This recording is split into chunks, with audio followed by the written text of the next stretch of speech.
Tena bakongo mani banso baibozuli bakuya kulanda masolo ya mboka ya mokolo mwa lelo tozaki penza na esengo mingi ya koyambela bino mwana mboka Trésor le King kulutu na kati ya mosala oyo tozali kosala na bongo penza tokobeta masolo ebele concernant les sujets d'actualité à la une des informations toza bongo na rencontre ya tata mokonzi ekolo Félix Antoine Tshisekedi Tshilombo na président honoraire topé sénateur à Vinde ko Joseph Kabila Kabange basola kinini tokoye bango kaka awa na kati ya émission mokolo mwa lelo ndengeni tokosola na Trésor le King to sengi bino banso boza la scotché branché ba union sonano bo s'abonner te to bengi bino penza boya na kati ya bokisi les ali TV bo s'abonner bongo na tango nyonso bokozwa ka balombela na bino to pe notification na ba temps réel pe lisusu to kobeta masolo DG Ogefrem aza bongo aux arrêts lisusu ya Vodacom lisusu pe aux arrêts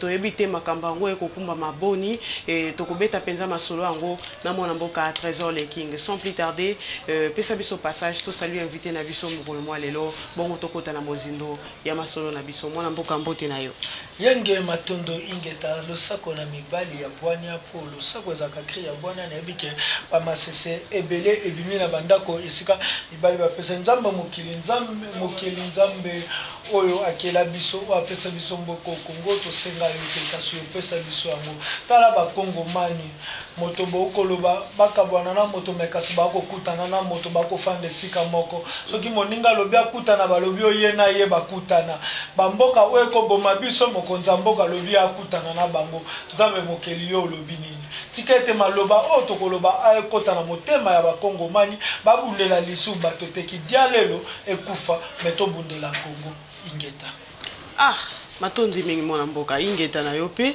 mais na prière na yo na ngina bimisa question moko na prière oyo sali lobi ngambo esoke kokutana na moto boye balobi eta komi moto tendance wana car là na ngina lobi la rencontre oyo salamaki ya Joseph Kabila Kabange o azaki bongo président honoraire azali bongo président honoraire na ndeko Félix Antoine Tshisekedi Tshilombo comment vous jugez cette rencontre?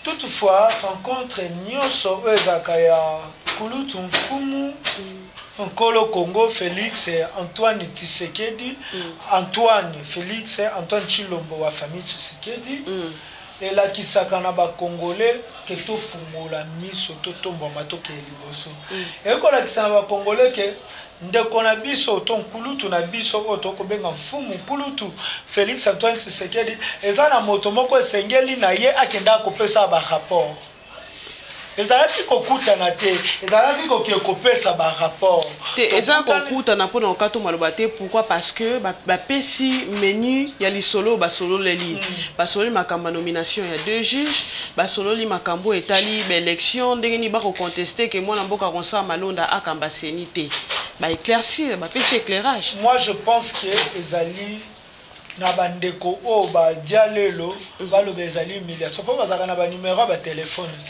makambo wana bakoka kosolo yango na ba numéro ya ba téléphone biso tokolinga soki ya solo coalition o esangisi bato wana mibale zaki pona intérêt ya bana Congo kokutana na bango linga keza makambo o etali intérêt ya ba Congomani intérêt ya ba Congomani ezani ni ndeko na ngai congolais ato changer na yo juge à cour constitutionnelle ata o changer na président Seni mais ce congolais a sécurité sociale neza malamu makambo to ezali kimia bokoki ko tsaba juge à Seni bato batanga mingi ce congolais a sécurité te congolais via congolais a malamu te ngana kanisa ki kokutana bango po balobaki coalition wana eza pour intérêt ya ba congolais intérêt ya ba congolais eza nini congolais dollar emati congolais akokufa na est mboka Congo ba akokufa na Rwanda petit sommet to demi sommet oyo ndeko nkulutu mfumu Félix Tshilombo alingaki asalisa na est ba soda ya Rwanda bakotaki ya Uganda bakotaki tango Burundi boya lobi ngai na koyana ngate est-ce que ba soda wana babimi omoni eloko balinga bakia kosolola bakutana basolola maye ya loi oyo basali na conseil des ministres qui va faire que 300 1300 plus de 3000 plutôt réfugiés au bakouta na Uganda, Rwanda, nani baya na Congo. Zaki ba réfugiés congolais bakima ki guerre baya na Congo. Nani a identifié ba réfugiés congolais. Voilà l'intérêt des Congolais. Maintenant on va compléter l'Isola Rosa Malonda. Ils étaient ba politiciens de go. Politiciens c'est une classe ya ba Congolais moko o balingaka kodondwa na Congo. Pour makambo Rosa Malonda tokotala lisusu ndenge ni Mike Mokeba ya kokoma député, ndenge ni Daniel Safa kokoma député, ndenge ni Pius Mabilo kokoma député, ndenge ni bandeko wana bakolia lisusu mbongo ya mboka Congo. Pourquoi pas seulement, pourquoi aussi t'es Daniel Safou, Mike Mokeba et autres? Ce qui n'atteint pas combat bateau musoko le bapoa ni otangi ba combat bateau FCC. Ce qui n'atteint pas combat bon atteint pas. Totunika motuna poto yebi pe yo ute ko tumba Daniel ute ko tumba Mokeba ya. S'il vous plaît, s'il vous plaît. Que la vérité za ko tumba te. Ce qui n'a tumba Mokeba maintenant ndako na ngaza lisote ngaza na tumbo. La pesa ka ba Congo mani vérité o ko sala ete Congo mani a sosola na place za là dessus alors ba le combat continue. Moto akoki kolongwa na combat décourager moto te. Pour na sataki bato mosu ba kobi décourager. Yango na ngana talisa bango tango Moïse akufaki Joshua salaki nini? Azoki lutte. Comme peut trésor king akoki ozalate, il y aura un certain Patrick Akobima, il y aura un certain Gloire Akobima, un certain Merveille Akobima, un certain Milou Akobima, Nanyo Akobima pour combien ça nini? Mais depuis que Obanda Obunde la paix Congo Ango. Si ça bon on a koba la mituna na ngai. Voilà. Kabila. Kouloutou Félix. Donc makambo ba juge. Makambo juge c'est la peur d'être destitué. Et ça intérêt au tel pouvoir na bango, intérêt à Congolais. Or des bateaux wana, tu dis que coalition et ça ici bango baba que ça pour l'intérêt à peuple congolais.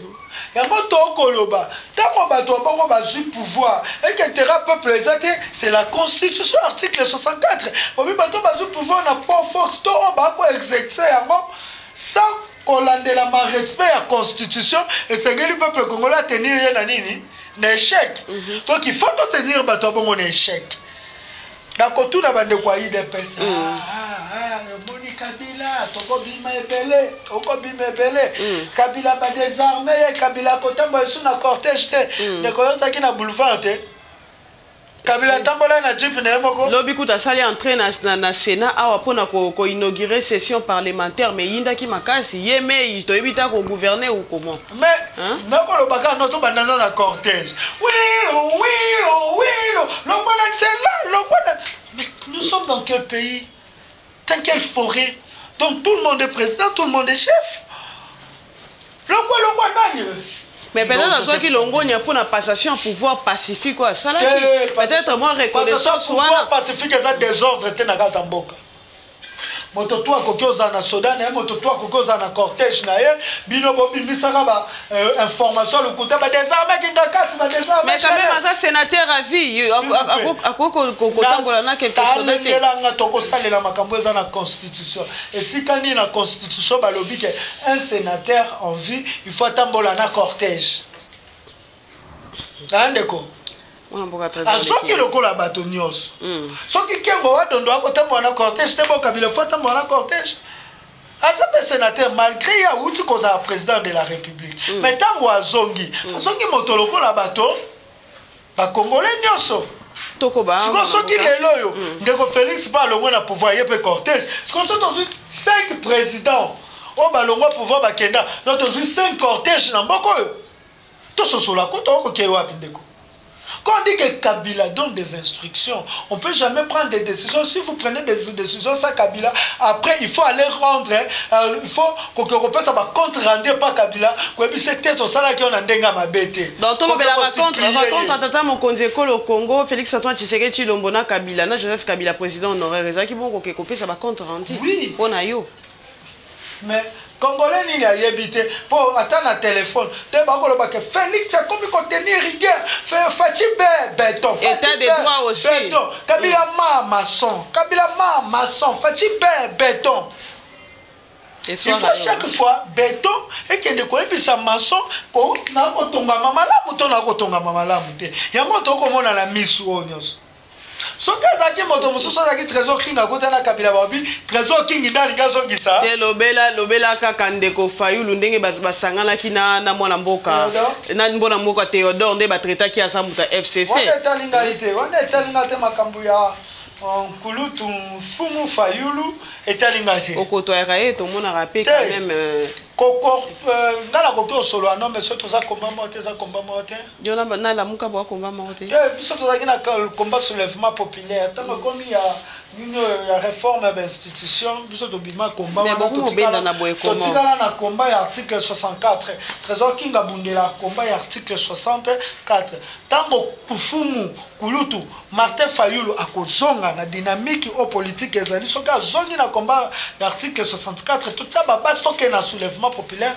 tozongi na komba moko donc tolobaki Martin Fayulu aza ya kobunga aza na kobunga te acréer bachambre ya komba ne ezaka ke acréer nde bachambre ya komba oyo abimi ye moko Jean-Pierre Bemba aza de côté et puis Moïse Katumbi tout le monde est libre de faire son combat tout le monde est libre de faire son combat et les intérêts de Congolais dans le combat c'est ça le problème. Mais Tumbo Yoboko Sundola Boye, est-ce que vraiment Congo qu'on a libéré parce que bino bozo téléma soulèvement populaire boye boko téléma est-ce que vraiment ndenge boko Sundola Boye et Tumba o boko kuma na wana suka est-ce que Congo qu'on a libéré? Moi je suis resté constant. Dans la téléméla combat dans l'article 64 bato tango bako violer constitution faut téléméla tout émissa peuple pour aboto la babo constitution on a changé combattre na benda ni na combat moko te na zaka na combat na ngai Kulutu Fayulu soki abimi nde na combat o seka ke na combat mosusu ya réforme ya institution hein proposition ya sortie de crise wana eza combat okulutu akeko créer na chambre na ye pe azui combat na biso ya soulèvement populaire combat eza ya peuple congolais nyonso akosouffrir combat oyo ezali honneur na peuple congolais oyo bakosakane pa politicien oyo fo alakisa politicien ke biso bato totiaka biso mpe bato oza droit kolongola po banda congo ezala congo nanu congolais atelema te alongoli politicien sa mandoki ezaka kaka mandoki ni siko ekozala combat oyo récite nango kozala kolakisa na monde te maturité ya peuple congolais que peuple congolais c'est sous peuple moko aza manipulé te pour actuellement peuple aza manipulé il faut que tout le peuple na manipulation et oza renaissance ya classe politique mususu pour ba politicien bakoya sima bakosakala lisu te bakomona soki wana balongola ki soki batu wana peuple alongola ki c'est biso pe ba nini bakolongola biso okomona tokobuna pona renaissance wana esam renaissance ana avorté pasi avortement nango ezaka pasi toko vivre pasi oyo ba arrestation pasi oyo ko salelo comment ba kangio pasi oyo o salelo kono ba kangi finance na yo pasi ba sen eza avortement mais to ebita to bota mamoto nyo so nini akosepela Congolais nyonso asepela une fois qu'il y a soulèvement populaire na mboko Congo on va plus parler d'Alexis Tambwe Mwamba po so ito kele lo combat destitution ndeko Félix Antoine Tshisekedi eza combat mo moké. Pour que tu destitues de quoi Félix Antoine. Pensez-vous que c'est facile de destituer Tata Mokonzi au Congo? Combat wana. Destituer. Bah destituer comment? Parce que c'est tout qui est dans la personne exemple. Démontrer peuple. Combat ya destitution. Ce qui va destituer Alexis Tambwe Mwamba ça nini aye tokeina kobengana Alexis Tambwe Mwamba tokozwa mosika. Siko pona toke na combat malambo za soulèvement populaire on va plus parler ni d'Alexis Tambwe Mwamba ni de Pepe Ilunga.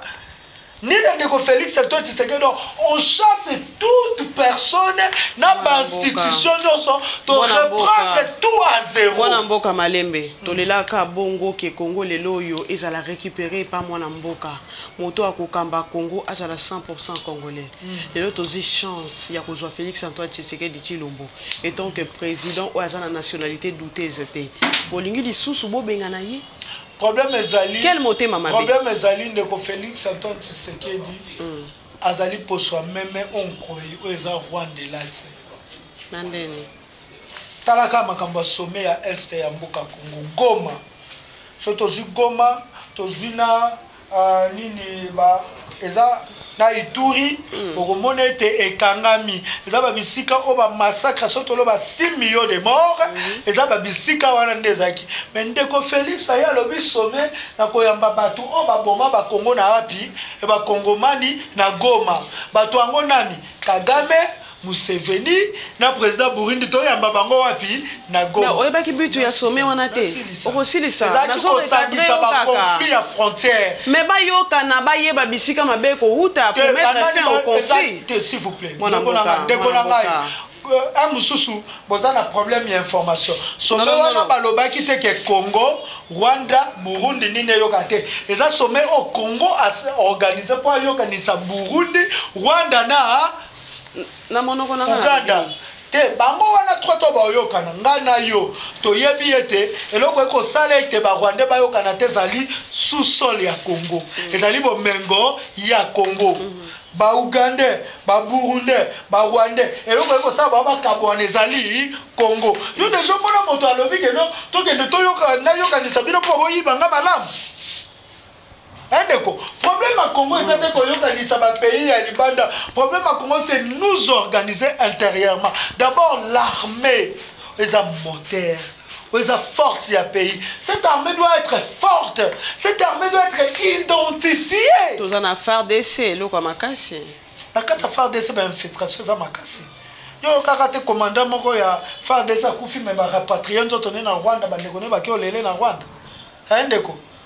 Sikota mondeko Félix a kosa makambo ya bongo ba soda Uganda bato na Goma ba ko benga ba ba soda Uganda déjà ba koti ba soda Rwanda déjà ba koti pour la ba sécuriser nani a identifié ki nombre ba soda ba kotaki tangu sommet za annulé nani abimisi amoni nombre ba soda ba bimaki keba ndeko Félix Tshisekedi azam poso ya même onko ya sa nini alati donc comme on a douceur ndeko Félix Tshisekedi c'est le Rwanda qui veut nous dévorer tous kobosana te tata mokonzi ekolo Congo ya mbotango alapaka eteleka na ye pourquoi koma kwa ebonga na ye alobaka que il est prêt et à couper sa bombe ina pour na est ya mboka te alobaki yango te tango alata nseleka ezaki tango akendaki na est tango akei alobi na kopesa bombe na ngapo na est sukelo ni esalama bisa vient maréchal le lazare to invite so nzambe to satana le loba je fait parce que c'était le Congolais bazaka na kati te konanga ici lutte na ina no esilité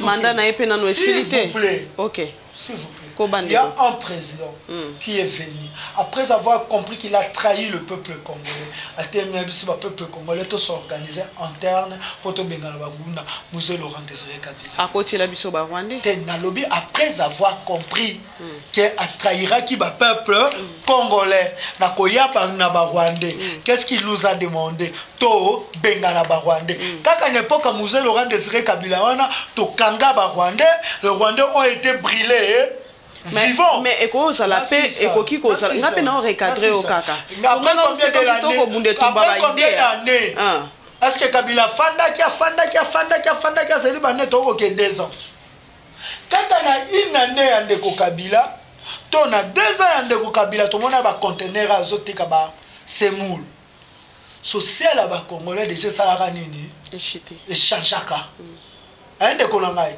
par rapport à tant Mobutu Laurent Désiré voilà tout le monde que social à congolais changeaki donc que somba semoule na conteneur na facilité na rythme prenez-vous en charge biloko ko sala ma ana Congo parce que biso embargo ya minduki na époque Kabila azui ba étudiant ista continue bangobi fabriquer des arts. Dieu va regretter pour avoir créé le Rwanda. Le problème, il y a Kagame Zanine. Boyoka Ketango ba tsende ko Félix Antoine Tshisekedi président Paul Kagame boyaka. Alors bi ba résultat wana tonzimi yango te bozela biso to ya na nini na Congo. Wana okoke na lisolo mususu to ebi que boyaka. Siko ba Congo faut se poser ba question. Ni ne salaki Kagame ko d'accord. Après, baya ko betela Kagame et Kagame maboko na stade des martyrs parce que tout le monde a kakabani tout mitu na source ça ni tout le monde a balete mais l'autre monde qui a mité ndeko Félix na Paul Kagame oui on applaudit mais nini esalaka ndeko Kagame o abanga ki alobi moi nko yazali nkoi mwana Etienne Tshisekedi seki azali na idée ya papa ne alobi tokozongisa Rwanda na wapi na Rwanda seki totelemela ye toloba mwana wana kota ayingela obokonzi te atelemi alobi biso tondimi te résultat wana bato alamuka babeti maboko babi Paul Kagame aboyi ata moke Kagame anzimi.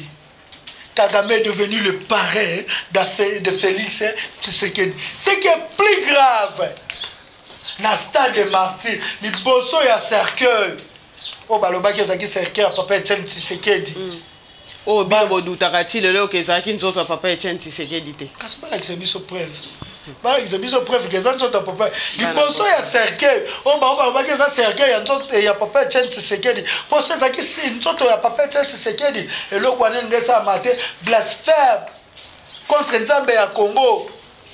Ba blasphémer contre Nzambe ya Congo. Ba blasphémer kumbaka na ndenge nini parce que biso tobi ke wana ezaki nzoto ekumbaka. Kobetela Kagame maboko. Kagame akoti na marti bato babeti maboko. Ah ndeko na ngai. Ce sont les gens de l'UDPS qui sont avec la maboko, ba statue inda ki yeme mutatiki congolais pauvre. Tongoloba bandeko ya UDPS bazo mayele. Babetela Kagame maboko basenga par deux panani. Ils ont trahi. Ah bandeko babeta ki maboko balega bata UDPS ndeko. Osana ba preuve que bandeko babetela Kagame maboko ba bata UDPS. Bana bazaki na martyr. Bon bato nyonso bazaki na martyr ko les autres ekumbaka nde bazaki bata UDPS. Peuple pe ko za ko beta pe maboko. Bon soki peuple congolais mutebeta ki maboko. Peuple oyaki, peuple oyaki manipulé parce que bota caméra bo mona koto tout était betela ki Kagame maboko. Ezaki koto ba drapeau ezaki ngazaki na martyr mokolo ngo ndeko. Koto ka fanda ki Kagame babeta mabota mo c'était koto ya famille ya papa Etienne Tshisekedi. Koto ya bakousin ya ndeko Félix Antoine Tshisekedi. Nazaki na famille wana bango babetaki maboko te mais baye babetaki maboko zaki baye bapesa mboko ba obi to honorer Kagame po Kagame atika kotia biso panzi likolo yango résultat ambassade ya Rwanda fo fongwama o leo toko senga fermeture nango ozaki parmi pe bato bakende ko telemela makambo ambassade ya Rwanda nano silité na banda no ya liboso bakanga ngai kuna ba uti pe okanga yo il paraît ke wana ba mekaki wazaki grimace to bache te mana kende na ba resistant to bache na jipe ba moni bana na ba ko kende te bazaka to ko kufa yo po na ba kuluna apparemment na makamno ya révolution ezaka ngolete kuluna to ko telemela lelo ba koma lokwa ba anti valeur na société nde yo koma ko utiliser bana bato tambolaka na bango trésor leki ba ko benga bango ba kuluna ba ko benga bango ba kuluna yo amuta ko tia maboko te ndeko na ngai boko benga bango bakulu na po ba jeune na bazangelo kwa kusala bo ba droit na bango eza respecté te ndeko yo kanisi lelo article 39 tango lo ba mosala devoir moko sacré droit pe devoir sacré o l'état koki bana na so bopesi bango ba misala ba oza suna ba conflit na ba veni ndeko le king tozonga ko baza bano batanga ba classe ba misu baza ba université eza ba conflit na ba veni kana sangisa ka ba leki na ngana na tangi ba onto bundela droit na biso eza droit na biso moto moko anile aboyi 6 millions de morts et je ne parle que de kuluna eza ba kuluna te eza bana ndako ce sont des sportifs. Je suis avec des sportifs, je suis un sportif d'abord. Je le sais. Mon amboka tout ce que la canne a sigé en tête parce que tu as beaucoup à dire concernant cela et kolobapé tozongelo parce que tu dis que yo sangisa kabande ko yango pour que ba koka kolité pour un soulèvement populaire kasi ko bomana bango na bango te. DG a voilà, DG à Vodacom Ozare, Balobi Azana a la falsification sur le faux concernant les impôts Yamboka. Olobi Boni, état de droit, ça la quand même, hein, on dit ma.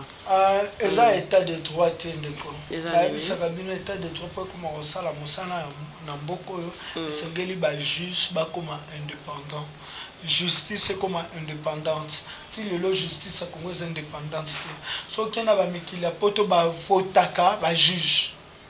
Moi je suis voter ba député de ba votaka ba juge. Moto au peuple a voté à cause là na parti prité pour peuple de moto ça nini a voter. Ce qui institution monene le roi président to voter yango. Institution monene le roi ba assemblée to voter yango. Assemblée nationale na assemblée provinciale. mais bonne institution quoi cours et tribunaux to votaka yango te po yango pesa institution zongi sabiso na likamba Vodacom société monnaie le la Vodacom boye ezali état de droit ezali cop na bino boko lia biso to se retrouver te to tabino na boloko po biso pe to sa nini to se retrouver makambo ya Vodacom e bandi lelo. Combien de mouvements citoyens batambola pour baloba que Vodacom, réseau de communication, exact escroquer peuple congolais. Bobi $1, crédit à $1 à Vodacom, batte à combien? 2400, 2500 francs. $1 ils en a combien de francs? Ils en a 2000 francs. 2000 francs. Si 500 au Vodacom à tchazo yango. Wapi. Mais tu l'as quand la police, vous te mettez ma criminalité, et la police, ça n'est pas ordre, vous ne pouvez pas me contaminer. Dans qui sont kabilo moukié, pour état de droit, bon l'ingate sur comme ma campagne pour battre balier, tu vas jouer battre battre la justice pour battre na part na biso eza wapi. Prochainement sur beaucoup ça bilo ko part na biso pe to zwaka, bo bengi état de droit. État de droit ça ta mourir ko peut ça battre mbongo na franc. Ada batinde lo $500 en dollars, pas peso en francs. Nani déjà monnaie gramme pas comment on va déjà qui abenga ria pour eza banki ya bendie ko sana na mboka Congo. Pe ba ko pesa na tonini 19300 francs. Monnaie gramme 19500. Si côté état de droit. To ko c'est l'état de droit la makambo bongo. Pour peuple ne buto ko sana nini? A ko souffrir. Batinde li mo mbongo na futa ndaku.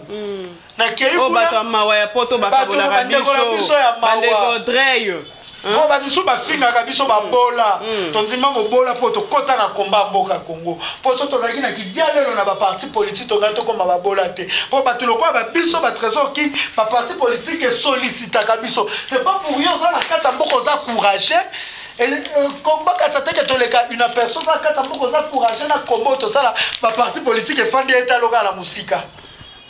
Mais ton dimi, un parti politique a bien refouté la Kondaku. La compétition comme na moi, na pite, na bunda na Congo na ngesa. Mais ndeko na nga omona ndeko musu afindio, mais ndeko musu alobi ndeko na tinelio.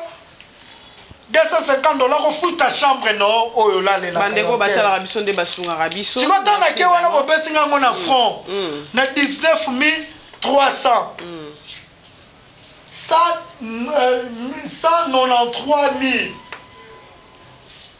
Au 7000 wapi na mibale de 14 $200 de 14000 na bandi na loko mona déjà toke na 20000 mobimba oria allié soki yanga moko allié 20000 ya ba congolais nyoso na journée moko azolia combien na mois moko ria azolia combien est-ce que vous dites quelque chose un pays d'état de droit mais ça complicité na ba konzamboka pour peuple a souffrir.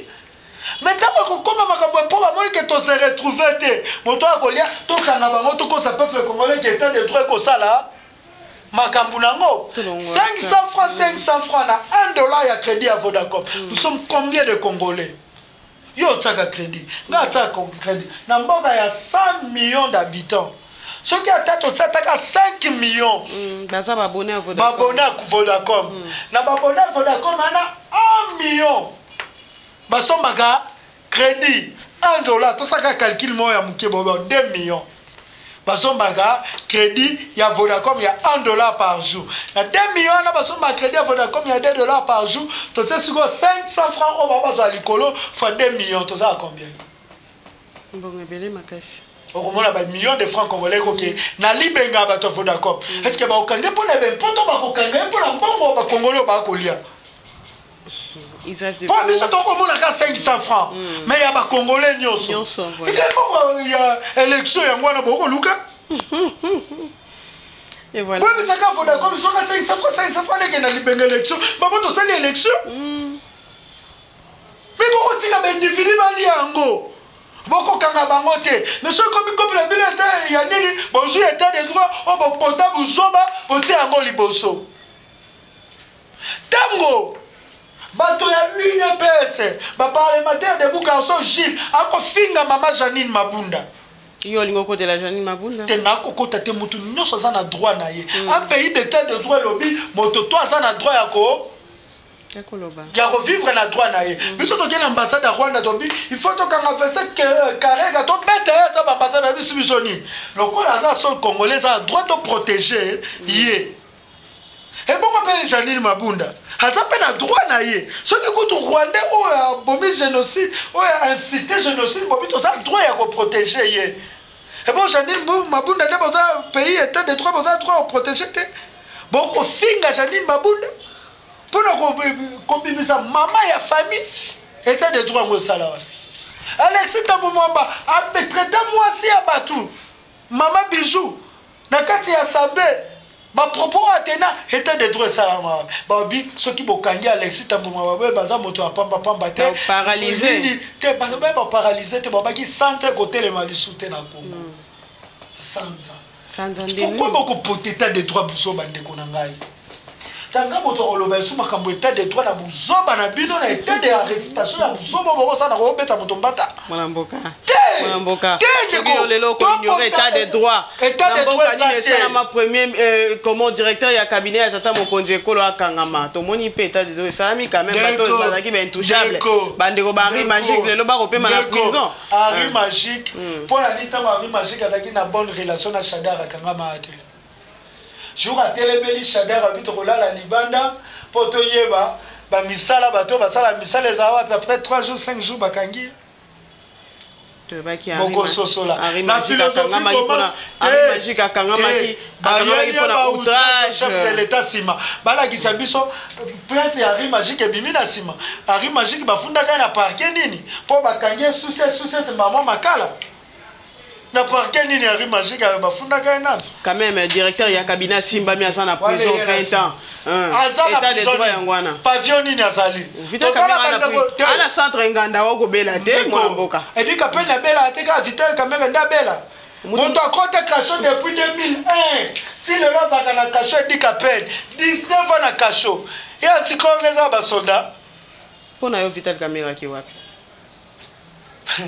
andeko bayebisa bino ya solo Vital Kamerhe aza wapi boka bana goma babisi ndeko mfumu Félix Tshisekedi sa Vital Kamerhe a kokita te boka ngoti somé o bato Burundi acha makolala batebo na kekana kutana bana goma mboka komi fragile mboka yake na balkanisation déjà ça règne hein to comprendre lo kango te tribalisme balkanisation koto ba yetu ba chitu likambango kominini pour balkanisation, elle a réellement accompli, concrétisé. Il faut même un conflit tribal, un conflit tribal plutôt. Un conflit tribal est que ça a été baluba balobi biso bolobaka tokozwa bokonzi te loka tozwi bokonzi mabeza malamu ezala il faut to défendre bokonzi na biso mpona tosukisa maloba na bino ekomi bokonzi ya ntembe. Et ça, ils sont mokonzi ya ko et ne peut pas comprendre mais comme tembe na tembe. Mais président Félix quand même alobaki azara mokonzi baluba te bo mona pe ba action na ye. Silisa na katu souffle. Démarrer. Mokonzi qui États-Unis.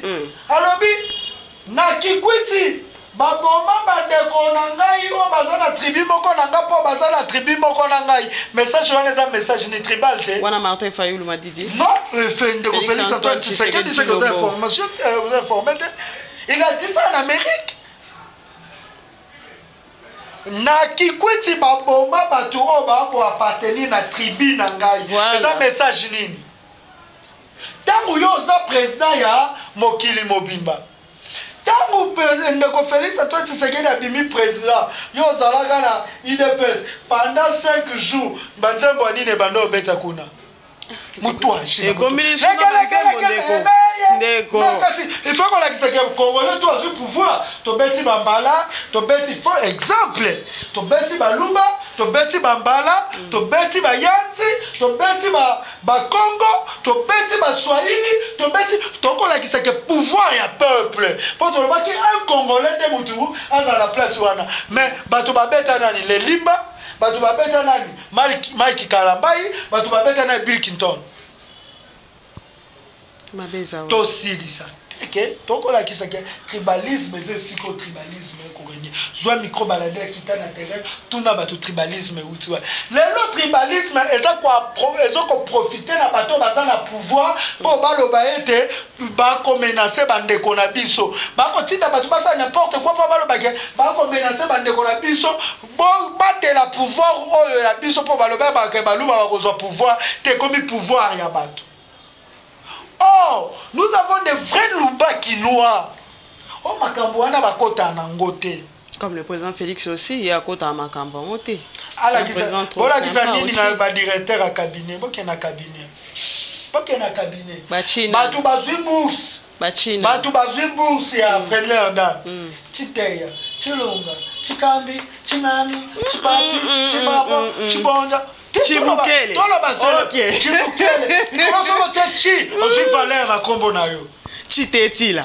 Ezango chifalon. Chifalon.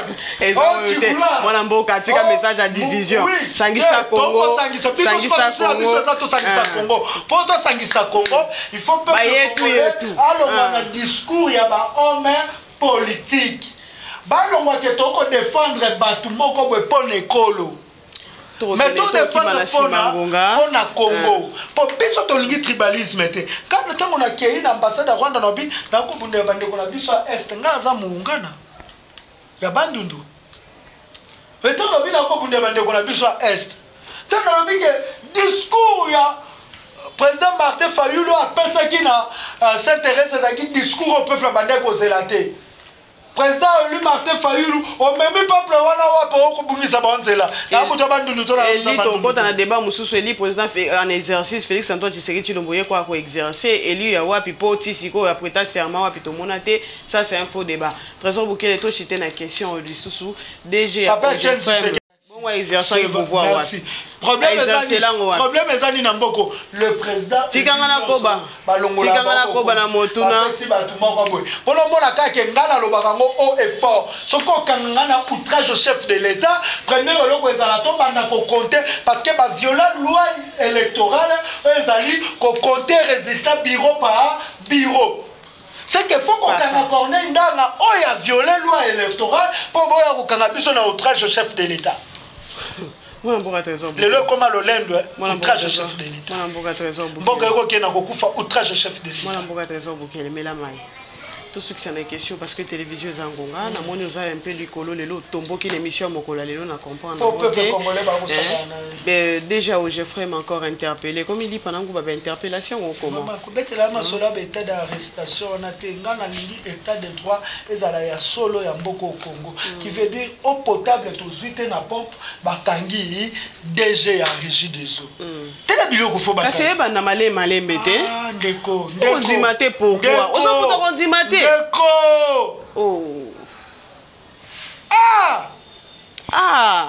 Ndeko na ngai. Yo za congolais te? Naza na kati ya Congo, naza Congo. Oza kati ya Congo? Naza Congo mani. Ah! Mais ko banda mali, babandaka na 1 te poko mata na 10.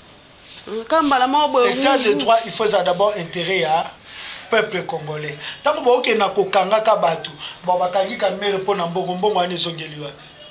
Yo bénéficié nani? Ah na prison. Yo bénéficié nani? Attends, vous êtes 10 000 personnes en prison. Ce qui peuple congolais a bénéficié d'une arrestation ça nini. Bon ni bebo encourager un spectacle inutile, un spectacle comique. On nous comme mon panier on bénéficier la droit noté quand ba kangela ko batu. Oh! Zala congolaise. Fongola misu. Tout na ba droit na nga wapi? Yango. Bokende ko voter changement. Ce qui a solo Fumu Félix Antoine Tshisekedi azaki voter et sengeli tomo na changement na mboko yo Congo. Ba kosi bino bata DG de ya bakangi bango. Lelo bazar. Eza ba spectacle bakangi mutu bomona. O avoda comme na so solenga bango bi boko zo prépare na bino na makambo na ko sala bimana yi. O ya ga u bantu bakanga jaza. Oh! Ndeko falo. Okoloba kaka ba spectacle ba ko sabino yango koloba. Ba zumu tu ba interpeller ba bito kangi. Après ba tongo ba bimi na bango. Bon 20 ans de prison zapi. Wapi? Exemple il y a quand même raison dossier politique. Kamere na Kabila bandeko bange na bato IDPS bandeko bange. Pourquoi était ba propagande bato IDPS bandeko ça? Il fait pas l'adversaire na bango azaki puissant pourtant ba okende ba organiser des élections. Ba organiser des élections na tricherie na bango ba punda entre bon. Mais nous on dit non aux élections. Yo kana bêtise ba ko sala ba sala caisse d'épargne pour na élection na Congo. Congo est tonda nkita. Ah bandeko na ngai. Na la kisoka mbongo Vodacom apamba. Okoyamba ngai misona la kisabato esika ni to kokito zwa mbongo. Na ozongela yo. Merci. Merci beaucoup na bakongo mani baso ba eboza ki scotché pe branché na kati ya chaîne na bino bokisi Nezali TV top émission na bino Masolo ya Mboka tika to pesa un grand merci na balandi minene ya Masolo ya Mboka pe ya bokisi Nezali TV ndeko Marco Malili ya Luanda monsieur Audrey Batantou le premier na kati ya France mais c'est pas tout Kambouania na kati ya France mais c'est Mbo Petit encore na France et Viction Moukouti aussi à qui bientôt te souhaiter vraiment un bon retour au pays. Un grand merci à mon caméraman Delix, ceux qui m'ont montré qui image allez le comme là qui binobo ça merci Nandeko Joël et puis à la réalisation le DT Patou à la coordination mon boss Ndeko je lui salue en passant depuis là où il est il y a l'ingara ba bengendeko autant de mingi na yo pe mwana mboka liloba boka bwani pour l'émission mokolo mwa lelo liloba boka bwani to linga Congo koleka bikolo to linga Congo koleka bato